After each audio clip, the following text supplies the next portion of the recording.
when you're serving an incapacitated person, you have to state in an affidavit that you've delivered it to that person personally. But I had one experience where the person I was serving literally had no arms.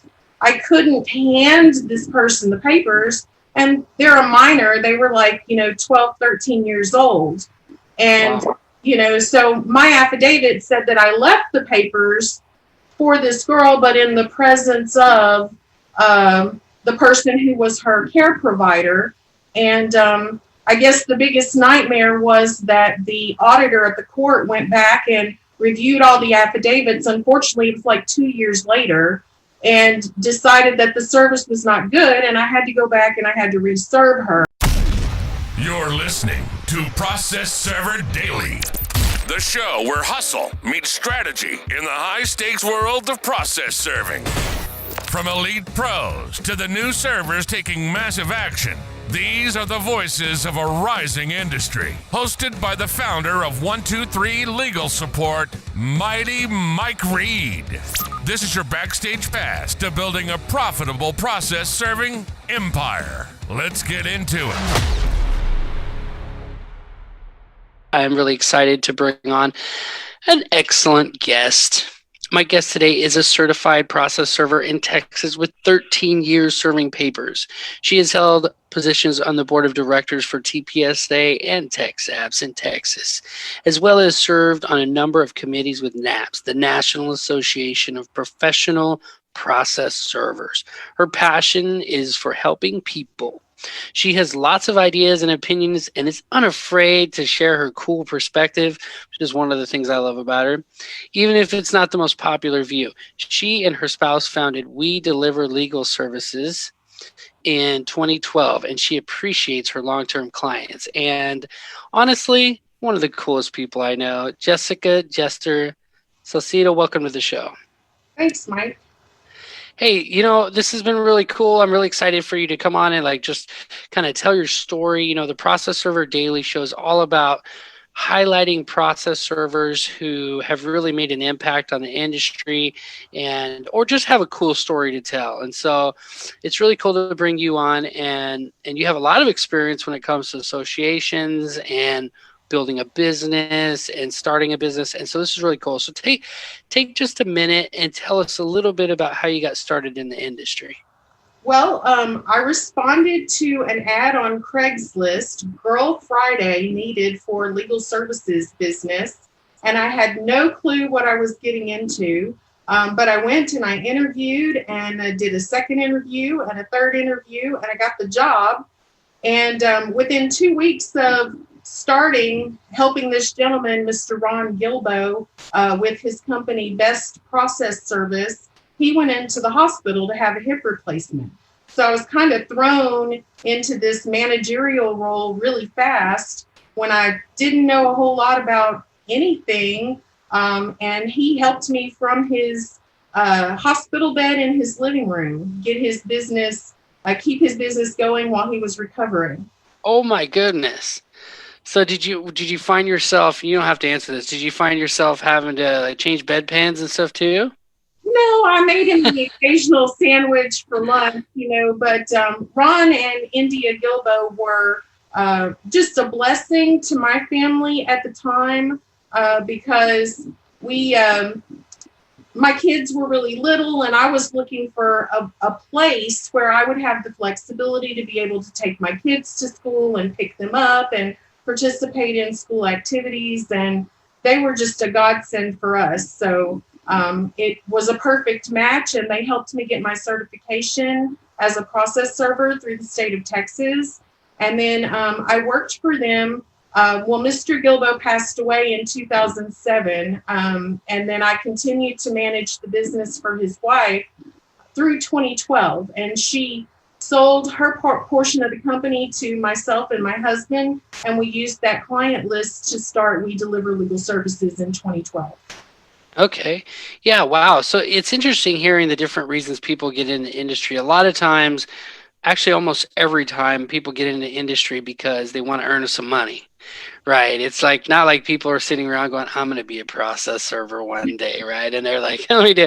But the interesting thing is once you get into it, and if you actually treat it like a business, it actually ends up being something that can really, really bless your life. Not just like a fly-by-night business, like a paper route. It's not just like a literal paper route where you're throwing papers, even though that actually has some quality to it too. I mean, when you're a kid, you could make a decent little living. So, all right, well, we really want to dive into your story. The Process Server Daily Show is about, in the Server Nation, the listeners really are all about listening to the stories that make process servers either cringe, right? Or the stories that make process servers go like, yeah, that happened one time. That's really cool. I love it when you can have a good success story as well. So, but first, we don't want to dive all into negativity, but we are going to dive first into your worst experience. Take us to that moment where you had that one experience that was just terrible. Well, I'm not sure about one specific experience, but I deal with a lot of guardianship cases, a lot of incapacitated people, and sometimes you're serving facilities, and these facilities, they really need to get the documents that you have because they can't progress this person's payment or fees or their wellness until they get these documents delivered. So, the worst situations for me are those that I can't just serve it and walk away from. The ones where I can't say, here's your paper and you're done. The ones that require a little more hand holding and a little more walking through, and then technicalities in affidavits, like when you're serving an incapacitated person, you have to state in an affidavit that you've delivered it to that person personally. But I had one experience where the person I was serving literally had no arms. I couldn't hand this person the papers, and they're a minor. They were like, 12, 13 years old. And, wow. So my affidavit said that I left the papers for this girl, but in the presence of the person who was her care provider. And I guess the biggest nightmare was that the auditor at the court went back and reviewed all the affidavits. Unfortunately, it was like 2 years later, and decided that the service was not good, and I had to go back and I had to reserve her. But we do what it takes to get the job done and make our clients happy. It's just unfortunate that 2 years goes by between a service and this poor girl's livelihood was at stake. I mean, these guardianship cases are so important, and it's sad. It makes me sad that the courts were not more expedient with their verification process. Yeah, wow. Yeah. And so a lot of times, the crazy thing is we can't really control all the different elements in our businesses, in our lives. Like in our own business, that's why in your business, you want to control what you can control and then mitigate for what you can't control. Like whatever bad things might happen, right? Like you can't control what happened in that situation. The best thing you can do is run a good business, like have successful practices, have policies, have procedures, have things put in place, have meetings regularly where you're CYA, where you're covering your butt, where you're teaching your people, don't do this, don't do that, don't do that. And you can actually document and have them sign those kinds of things, letting them know this is the way you do it. So that if anything ever happens, it's like, hey, we did everything in our power to notify the employee or the server or whatever, blah, blah, blah. So yeah, that's definitely an experience that can be frustrating. I had one similar where business and professions, actually, I was beating on the door of this one house, and I only went there like 3 or 4 times and knocked on the door like in the course of a week. But he did a complaint. I actually gave it to another server to keep attempting. So I think I only attempted once or twice, and he attempted 3 more times. And the guy actually went to the business and professions code, or to the county, and I didn't even know you could do this, and filed a formal complaint. Because they didn't know how to handle it, they had to send it to the district attorney. So then the district attorney's office couldn't tell me why, but he was calling my office daily trying to get a hold of me because I was out gone serving and stuff. And finally I called them back and they wanted to meet with me about it. And then they had like an ongoing investigation. And what's funny is that I had to, like, if I didn't know my stuff, I would have been really sweating. But I was like, look, You know, in my area, I'm like one of the area governors, or I was before, and like I'm on the education committee for my Cal's Pro for my conference. Let me show you. This is how it is. So when he was saying, is it even legal for you as a process server to knock at 9 p.m.? Right? Yeah, it is. I can knock at 2 p.m. or 2 a.m. Right now, the other laws that you might be, violating, of course, in general. Just a public nuisance or whatever. There's other laws you can violate, but as a process server, you can serve it at any time. Right. And there are different types of documents, granted, that you can't serve. And in some states, you can't serve on Texas. And so I always get people that comment on Sunday. I get people that comment these different things. Like, I know every state is different, but what the point is, you have to have your stuff in order. The one thing I learned from that was save my field sheets. We scan all our field sheets in, because even if it didn't make it online, if I can look at a field sheet of what I wrote, dog barking, or, scratch a little note or a little picture or a little, like I'll doodle waiting for the person to, I can't tell you how many people I served after doodling for 5 or 10 minutes. And after writing my notes and writing down the dogs and all the different things that I saw in the yard. So yeah, cool. Well, I love your story.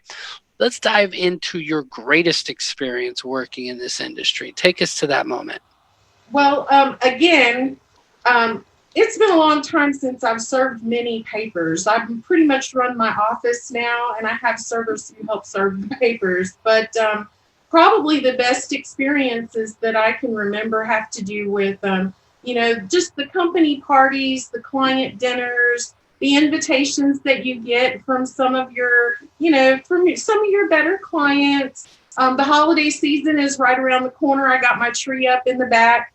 And, this is the time of year where these attorneys and law firms pay it back. So, my husband and I have been invited to a couple of really nice restaurants and really nice office parties and stuff like that. And, that's probably the best and most rewarding portion of the job. Not too often when you're out in the field are you rewarded by the person that you're delivering papers to. It's true. Yeah, oftentimes when you're out there serving, you serve people, and if you've been serving long enough, you know that your customer is your customer, but the person you're serving is actually the person you're doing a service to. Right. You're informing them that they're being, that there's this action against them. And that's why it's so important that you're good at your job, because if you're not good at your job, they're not going to be properly notified and their rights are being infringed upon. So it's definitely an interesting concept, what we do as process servers and private investigators too, and the different things. So good. Yeah, definitely your greatest experience getting invited to parties it's pretty good. I mean, that's pretty good. I haven't had that before. That's pretty good. So have you served anyone famous? I've never actually gotten someone famous served. I've been to the Alamo Dome here in San Antonio to try to serve a couple of people in the past. Mm-hmm. I had this popular band called La Aventura. I think they're a Tejano or, some sort of band, but they were really popular and they were opening for maybe like Enrique Iglesias. And that was kind of cool to get to go into the underworld of what is the Alamo Dome, where the security guards are all around and the buses and the limos come down to drop these people off. They were not very nice coming off the bus to greet a process server, and it was very difficult to get any of them to tell me anything about who, to identify the specific band members that we were looking for. But it was definitely an interesting experience. The staff at the Alamo Dome was great, but I did learn an interesting experience, and that is, in Texas, they tell us that we should be forthright and forthcoming about what we're doing. We're not supposed to lie or, carry a package to deceive the person that we're trying to serve, which is a big difference between Texas and California. I was trying to do this the right way. And I'm going to tell you, the right way was not the right way because it didn't get the job done. And I ended up calling my buddy who was willing to do it the not right way and go down in the audience and wait to try to toss the papers up on stage. and I think he probably got the job done. Oh, there you go. Yeah, that's cool. I've I've heard a couple of cool stories where they talk about.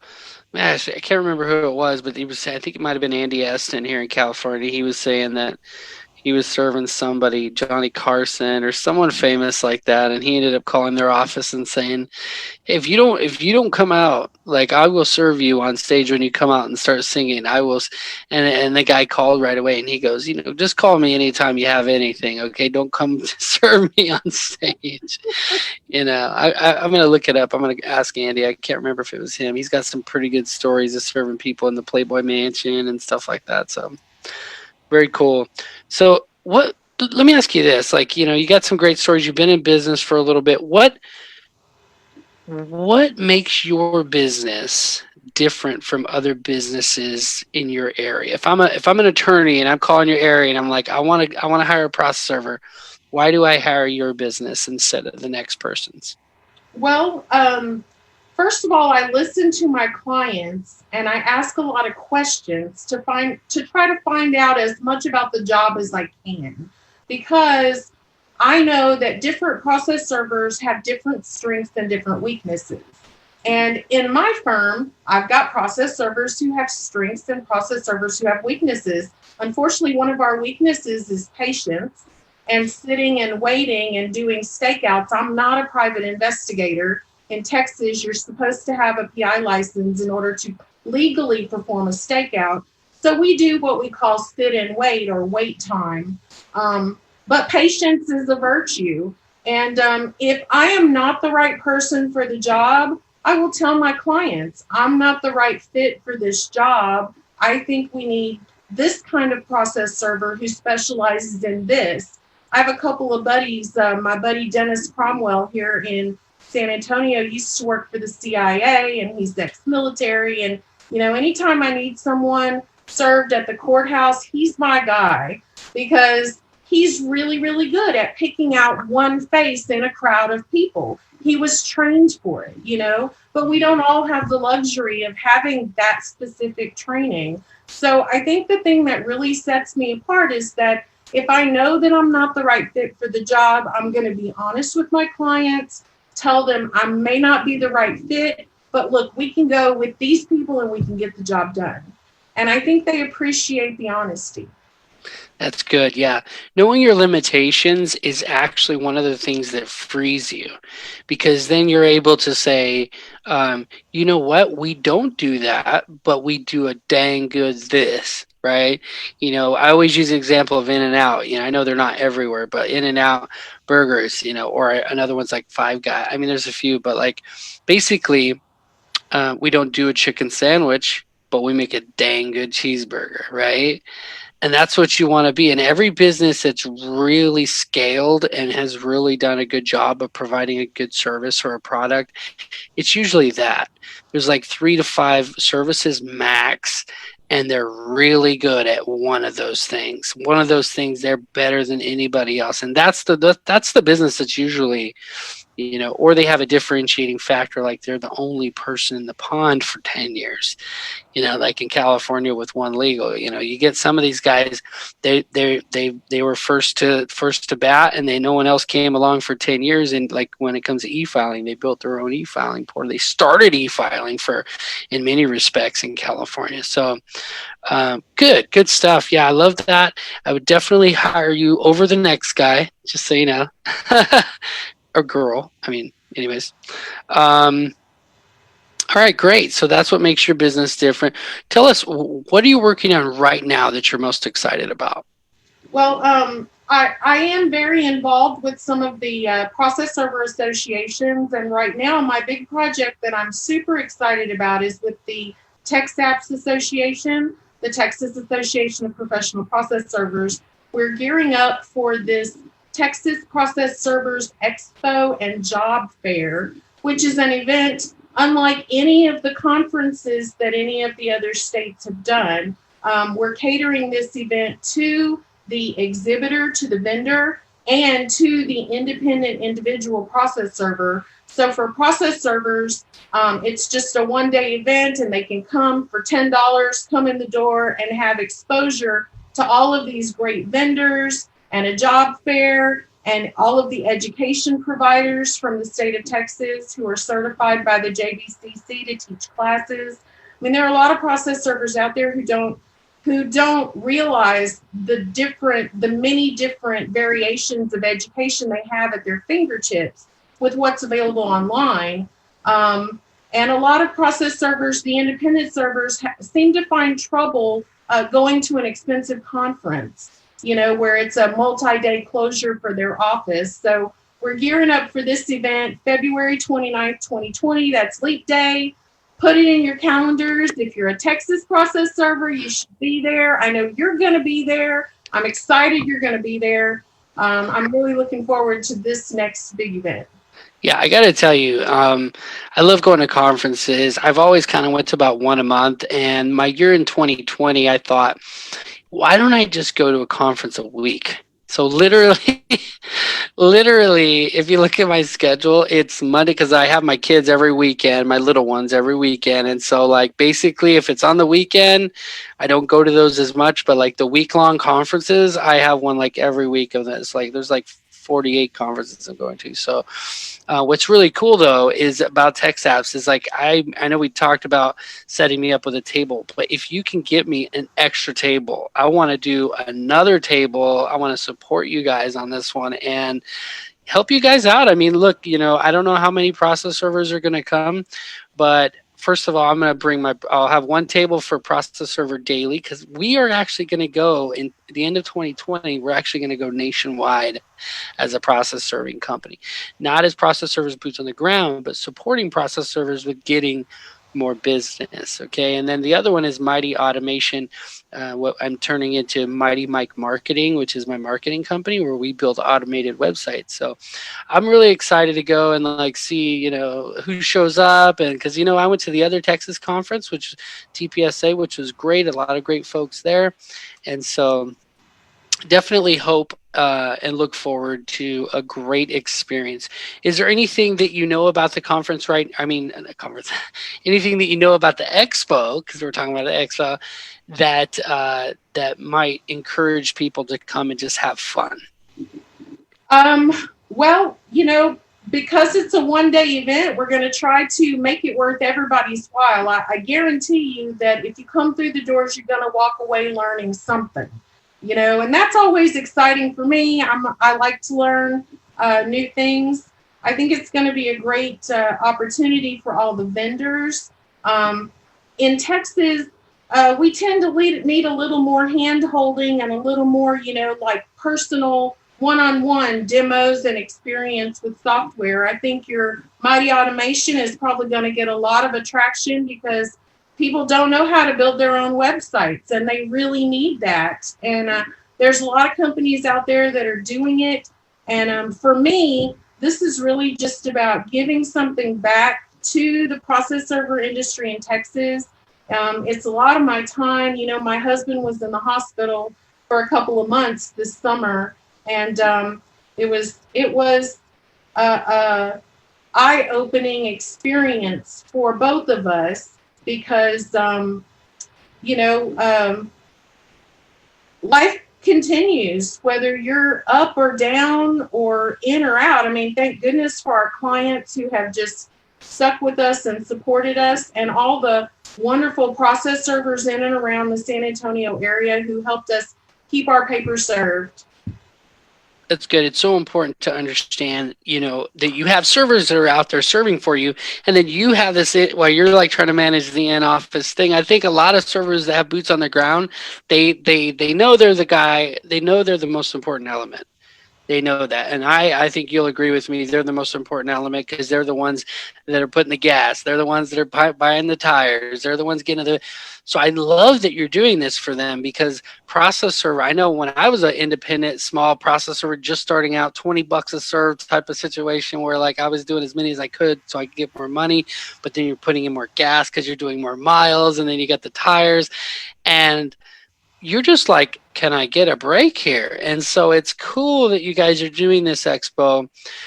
Whatever happens fun-wise, I will tell you, at every single conference or Expo or any of the stuff I go to, if there's not something fun going on, I'm doing something fun. So Me and you, we're going at least going to do a pool party at some point. If not Saturday night, then Friday night. Let's work on it. I mean, if we plan a fun event, I'm sure that more people will come out. I mean, this thing, it's going to be in Round Rock, Texas, which is just north of Austin. So, we can party at the hotel and then go to 6th Street and party downtown Austin if we want to. Oh, dang. Downtown Austin. Okay. It should be a really fun time.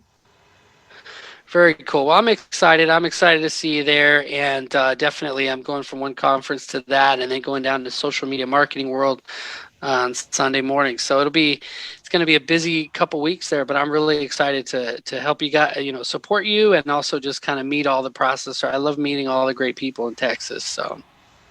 Well, and I know they'll come out to see you. I know you got a lot of Texas followers. Yeah, a lot of good Texas people for sure. Like I have traveled all over, and Texas seems to have and maybe it's because when I hear the twang, I'm like, I like you, and so I don't know. And my girlfriend, she talks about. She hates it when I do this, but I love talking like a little bit, with my country accent. I could totally have a country accent like all the time. It would be it'd be fake, but it would be funny too. So, all right.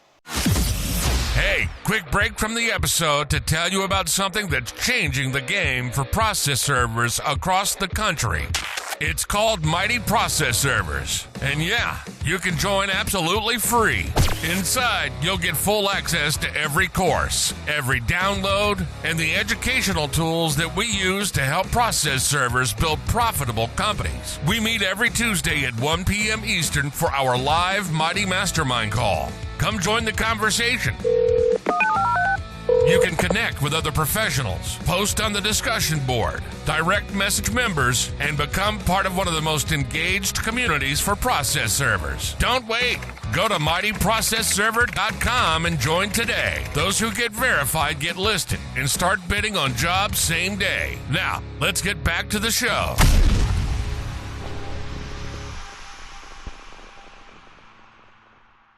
Okay, I'll stop. She's probably cringing right now. Okay, well, this is good. So we are headed into the rapid fire round, but Jessica's been serving us up with some just amazing value. So prepare yourself right after a word from our sponsors.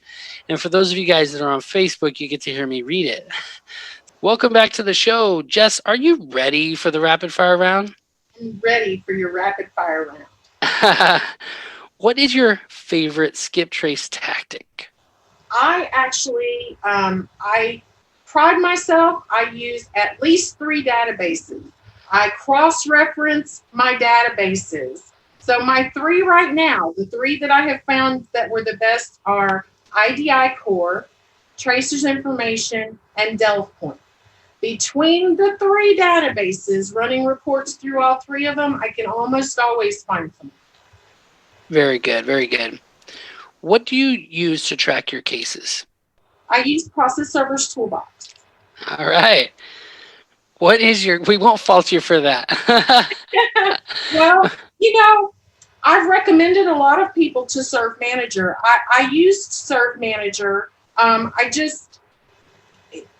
They're all great products. I mean, we've got some great ones coming to the Expo. We've got Process Master that hasn't been to Texas before, as far as I know.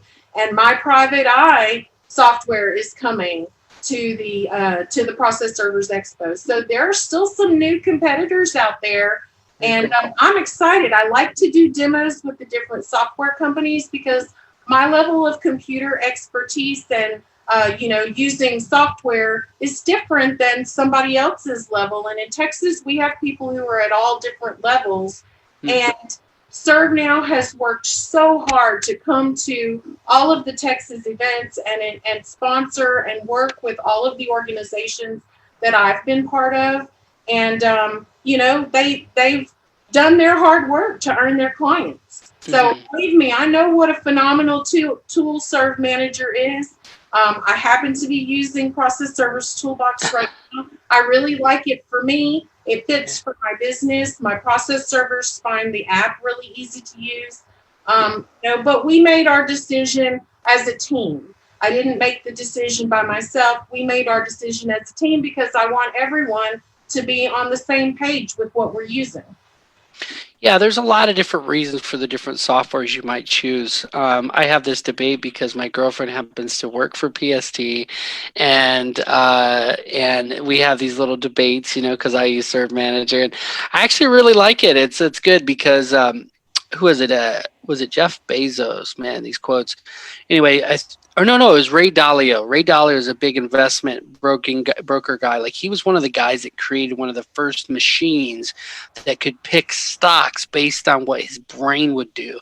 So whatever choices he would make, this machine could make without him. And it's Bridgewater Capital or something like that. Anyway, the point is, he would have these meetings and everybody would sit down in huge meetings, right? Like, 30, 40 people.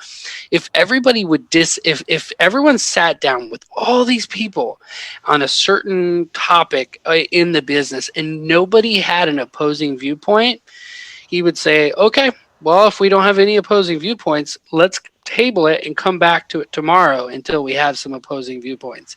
Because he knows, and you learn if you have in business long enough, you can't have no opposing viewpoints. It's just statistically impossible. So if somebody's sitting at the table, they're not mentioning it, they either didn't do their homework to see what they felt the best software was, or they're just not engaged, or they have a opposing viewpoint that they don't want to say. So it's really important to get a multitude of counselors. There's a book that talks about having a multitude of counselors is how you're going to ultimately be able to and this could be your father, your brother, your husband. So I love that you said that. You take your team and go, guys, you guys are the ones doing the data entry. You guys are the ones getting in the new jobs. What do you want to use? What are the pros and the cons? We're not just going to arbitrarily choose a certain software for a certain reason. There has to be a collaborative effort on why we're going to stick with this. And then ultimately you get to make the decision, but then you can do it with more information. So it's a more educated decision. So good. Yeah. PST's good. So the rapid fire round's moving right along. Actually, we have a short rapid fire round today. What is the greatest advice you've ever received? Robin Martinelli at the Boston NAPS conference some years ago, I want to say it was 2011, encouraged me to run for the board of directors for NAPS. Now, back in 2011, I hadn't been a process server for very long, and I certainly hadn't been in the association long enough to think that I could be on the board of directors. But Robin just really encouraged me to put myself out there because she knew that my ideas and my opinions were something of value, and that the association could be better from hearing what I had to say. And every year it seems like I get nominated for the board of directors, and it's an honor. It's an honor just to be nominated at the national level. But the best advice that I've ever received was definitely from Robin Martinelli, and just her push to tell me to not be shy and get out there and open myself up and just try, because if you don't try, you never do. Trying gets you where you're going to go. Yeah, I think more directly would be to take action, right? So many times we have, and I think that's so great. Robin is a superstar. Robin is she's the one person we all aspire to be. When it comes to taking action, she's I think there might be a case here, and she'll call up this agency and that. She is a great example of just mighty action. She just does it all. Whatever needs to be done to do a certain thing, to get a certain thing done, she does it. And that's great. She's a great example. And with her whole heart. Yep. She's not doing anything fake. She's genuine as it comes. So very good advice. Very good thing to look at. This last question, Jessica, is a doozy. And most people here now, I don't know, I've gotten a lot of different answers. Some people put some thought into it. Some people really... so I'm interested to see what you're going to say, because you did build your business, from the ground up with some help from the gentleman that you started with. So what would you do if you woke up tomorrow with all the same skills and knowledge, but you didn't know anybody and you had $100, a smartphone, and a car? How would you regrow your business to be the one it is today? Well, probably I would first use the smartphone to look up and find associations for process servers, because it worked for me before. I may not have that knowledge, but it worked for me before. And I'm just kind of that type of person. When I was starting to build my business, I didn't know anything about a business. I knew process serving because I'd been process serving for 5 years, but I didn't know anything about running my own business. So I looked up business classes here in San Antonio, and I found out that the Small Business Development Center, which is part of the UTSA and part of the national group that helps build small businesses. It escapes my mind at the moment. The SBA, maybe? Yeah, Small Business Administration. But they have a small business development center in almost all major college towns where they do classes for free or really, really cost effective, where you can go and they'll help you write a business plan. They'll help you find money to borrow, to start your business, to start working with. So I know myself, and I know that I would be a researcher, and I would use that phone and start researching what it is I need to do to figure out how to promote myself and utilize the resources that are available. That's good. Yeah, one of the best things when you first start your business is they say when you first start doing anything, actually, like you want to lose weight, you want to like learn accounting, you want to learn QuickBooks, like you want to learn how to build your business, whatever it is, you want to do like 80% intake of knowledge and about 20% action, like at first, right? You know, get things started here and there, but you're like just consuming information, and then you get to a point where you're like, I know what to do. Like the thing is though, is you go 80% action, 20% consuming still. You have to be consuming as well as taking action. So that's great. So you just started out, you're just like all in on learning, and then you just take action on it, and then you double down. Once you have the knowledge, you double and triple down and you go after it. So there's a lot to be said about sweat equity and going out there and pounding the pavement. I've always said this. If I was flat broke and had no way of making any money, I could go out in front of the courthouse and pay my rent every single month easily. You could even get a sign, straight up get a sign, not need money, anything helps, but process server will serve for food, right? Right. Right. And that would actually be kind of funny, actually. And then people come out and you're holding the sign, will serve for food, serve pay. I didn't think about that. That'd be pretty cool. So good. Well, that's definitely a good way to go. Do your research, find out who's serving what.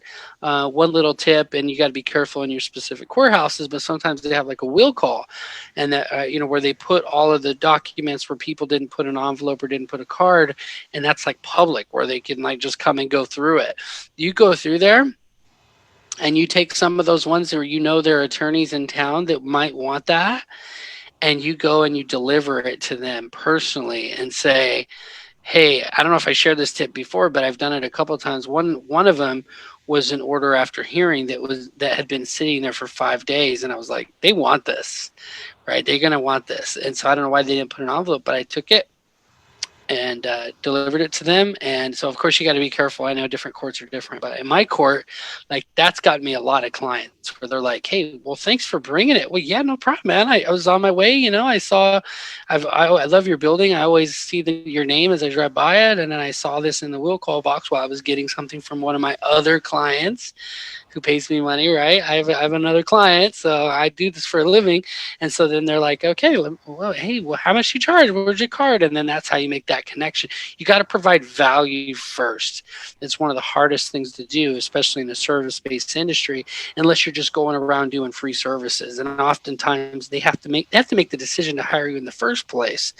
So if they don't do that and they don't say, here's a paper, go try it for free, they're never going to do that, because first of all, they're passing the fee on to their customer, first of all. Second of all, it's so important Like if they show up to the hearing and it didn't get served, there's nothing going down. It's like, okay, well, let's extend to the next hearing date. Let's go ahead and extend, or let's dismiss it even.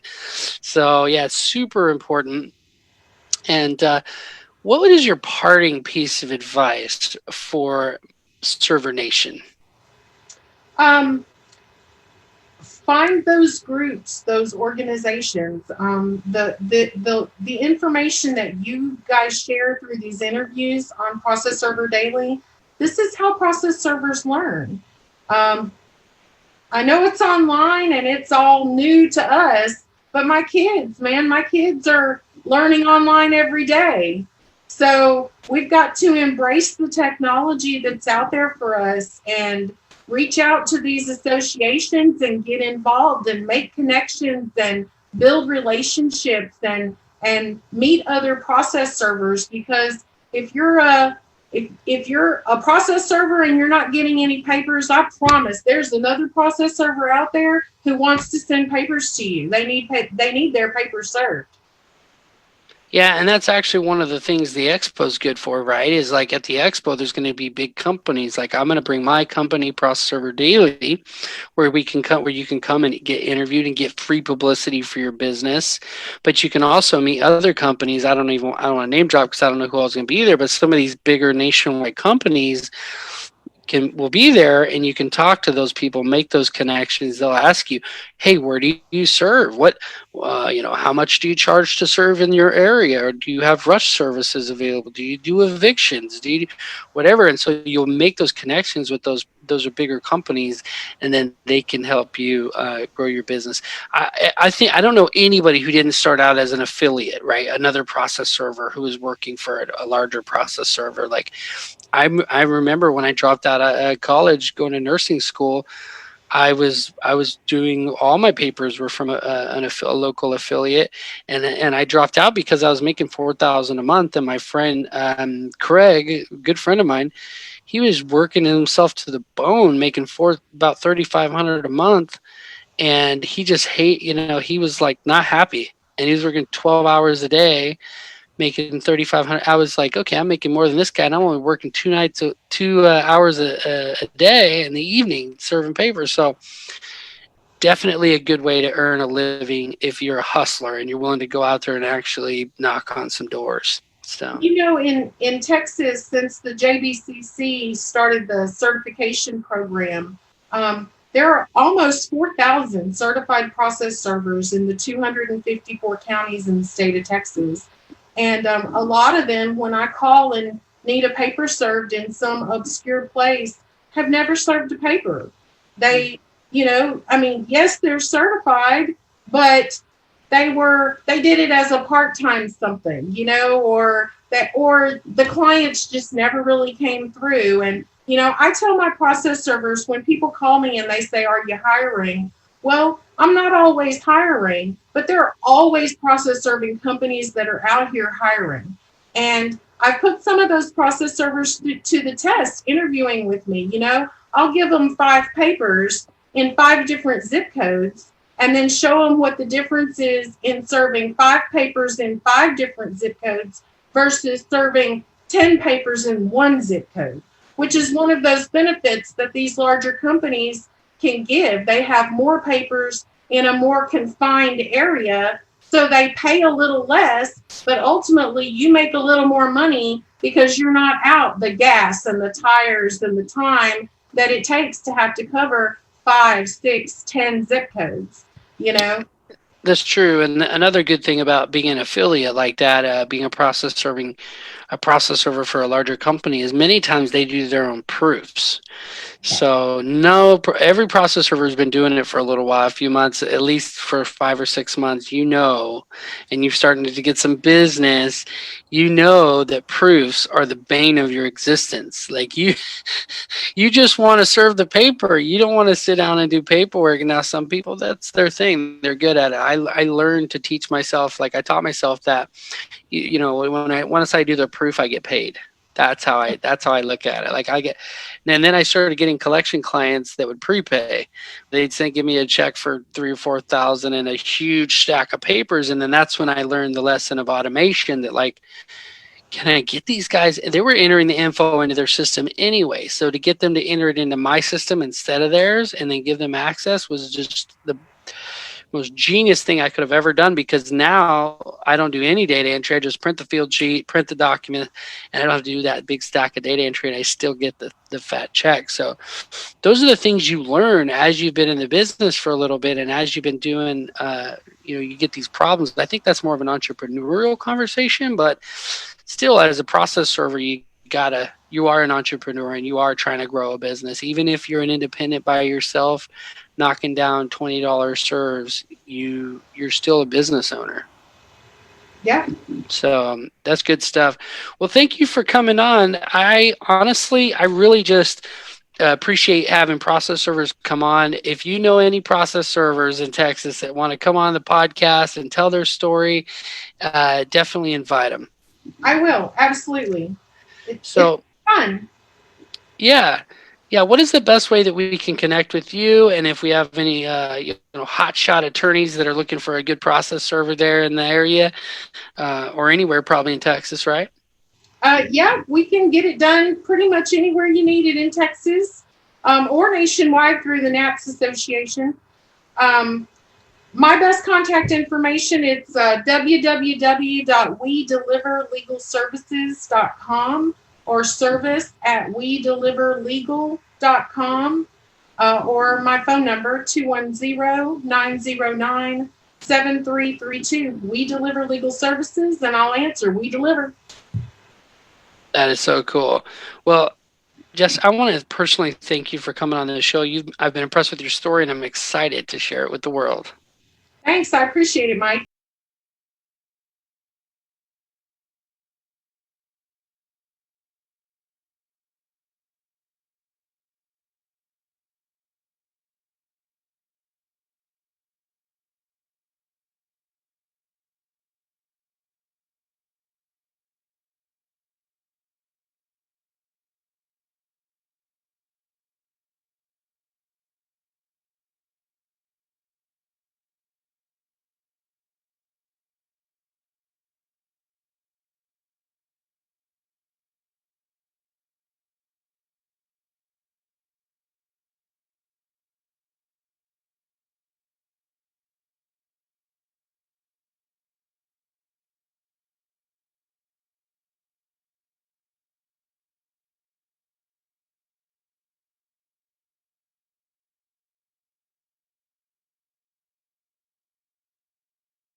That's a wrap on another episode of Process Server Daily, where the legal support industry levels up.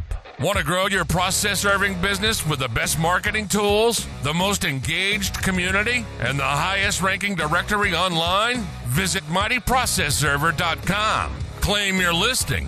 Join our free community. Surround yourself with process servers who get it and build something real. From the field to the courtroom, this is Process Server Daily. Until next time, stay safe out there and live mighty.